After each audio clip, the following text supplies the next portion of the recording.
Magandang hapon po mga ka-idol. Ayun po yung aking mag-ama.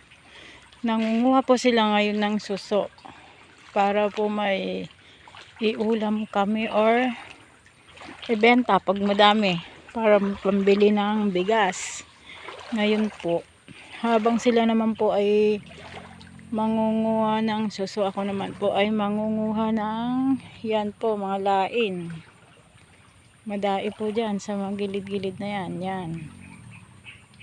Yan. Hanggang tinutuntun mo tong sapa na to ay madai pong lain dyan na makukuha. Basta't masipag ka lang po dito sa ating probinsya ay madai pong makukuha. O, sige po, at ako po yung mangunguhan po ng lain. Ayun po sila.